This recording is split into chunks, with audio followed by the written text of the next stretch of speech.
বিসমিল্লাহির রহমানির রহিম। আমার প্রিয় দর্শক এবং শ্রোতাদেরকে আসসালামু আলাইকুম। আজকের আলোচনার বিষয় চলতি দায়। আজকের আলোচনার বিষয় চলতি দায়। চলতি দায় হলো চলতে চলতে যে সমস্ত দায় বৃদ্ধি পায় অথবা হ্রাস পায়, সেই সমস্ত দায়কে বলা হয় চলতি দায়। আমি আবার বলতেছি, চলতে চলতে যে সকল দায়, যে সমস্ত দায় বৃদ্ধি পায় অথবা হ্রাস পায়, সেই সকল দায়কে বলা হয় চলতি দায়। এখন চলতে চলতে বলতে বোঝায় ব্যবসায়িক কার্যক্রম চলতে চলতে, ব্যবসায়িক কার্যক্রম চালাইতে চালাইতে, অর্থাৎ ব্যবসায়িক কার্যক্রম চালাইতে চালাইতে অথবা ব্যবসায়িক কার্যক্রম চলতে চলতে যে সমস্ত দায় বৃদ্ধি পায় অথবা হ্রাস পায়, সেই সমস্ত দায়কে বলা হয় চলতি দায়। এখানে আমরা একটা জিনিস বলতে পারি, বিবিধ পাওনাদার। এই যে আছে বিবিধ পাওনাদার অথবা প্রদেয় হিসাব, সেটা হলো বাকিতে মাল ক্রয় করলে অথবা বাকিতে সেবা গ্রহণ করলে যে সম্পর্কের সৃষ্টি হয়, সেটাকে বলা হয় পাওনাদার। এখন বাকিতে মাল ক্রয় করলাম 10,000 টাকার, একদিন পরেই আমি 1,000 টাকা দিয়ে দিলাম, থাকলো 9,000।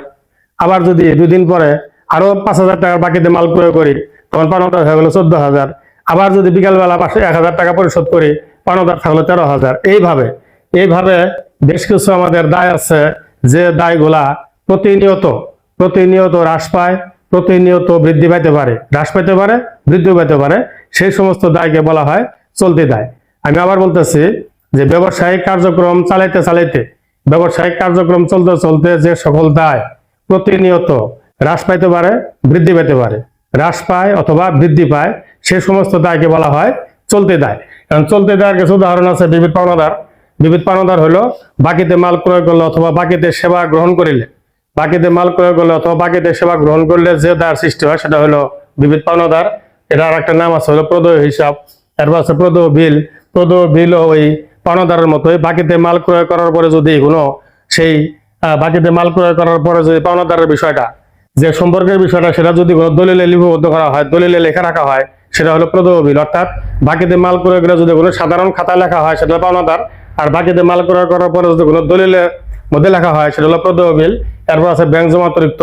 ব্যাংক জমা অতিরিক্ত হলো ব্যাংকে যে টাকা জমা আছে তার চেয়ে অতিরিক্ত টাকা যদি তোলা হয়, সেটাকে বলা হয় ব্যাংক জমা অতিরিক্ত। আমি আবার বলতেছি, ব্যাংকে যত টাকা জমা আছে তার চেয়ে বেশি টাকা তোলা হলে সেটাকে বলা হয় ব্যাংক জমা অতিরিক্ত।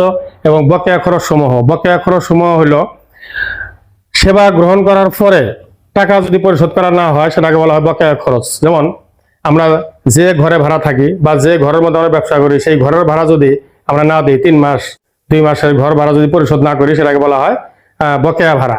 আবার বকেয়া বেতন, কর্মচারীদের কাছ থেকে কাজ করে নেওয়ার পরেও যদি টাকা তার বেতন পরিশোধ করা না হয়, সেটাকে বলা হয় বকেয়া খরচ। আবার কারেন্টের বিল, কারেন্ট ব্যবহার করার পরে, বিদ্যুৎ ব্যবহার করার পরে যদি আমরা 2 মাস 3 মাস বিল পরিশোধ না করি, সেটাকে বলা হয় বকেয়া খরচ। এই বকেয়া খরচও চলতি দায়ের মধ্যেই হবে। আরেকটা আছে কি অগ্রিম আয়। অগ্রিম আয় বলতে সেবা করার কথা বলে যদি আগে থেকে টাকা গ্রহণ করা হয়, সেটাকে বলা হয় অগ্রিম আয়। এটাও চলতি দায়ের মধ্যে পড়বে। আর একটা আছে আয়কর সঞ্চিতি।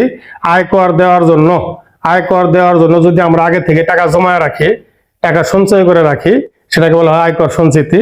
তারপর আছে ঘোষণাকৃত লভ্যাংশ। অর্থাৎ যারা আমাদের কোম্পানির শেয়ার ক্রয় করছে, সেই শেয়ার হোল্ডারদেরকে, যাদের কাছে আমরা শেয়ার বিক্রি করছি, তাদেরকে লাভের একটা অংশ দিয়ে দিতে হবে। সেই লাভের একটা অংশ মানে লভ্যাংশ, লাভের অংশকে বলা হয় লভ্যাংশ। সেই লভ্যাংশ দিয়ে দিতে হবে। দেওয়ার আগে ঘোষণা করতে হয়। যখন আমরা ঘোষণা করব, সেটাকে বলা হয় ঘোষণাকৃত লভ্যাংশ। আর লভ্যাংশ ঘোষণা করার পরে সেটাকে কিন্তু দিয়ে দিতে হবে। যেহেতু দিয়ে দিতে হবে, সেটা চলতি দায়। এখন মোটামুটি চলতি দায় এই পর্যন্তই। বিবিধ পাওনাদার বা প্রদেয় হিসাব, প্রদেয় বিল, ব্যাংক জমা অতিরিক্ত, বকেয়া খরচ, অগ্রিম আয়, আয়কর সঞ্চিতি এবং ঘোষণাকৃত লভ্যাংশ। আমি আবার বলতেছি, চলতে চলতে যে সমস্ত দায় হ্রাস পেতে পারে, বৃদ্ধি পেতে পারে, সেগুলোকে বলা হয় চলতি দায়।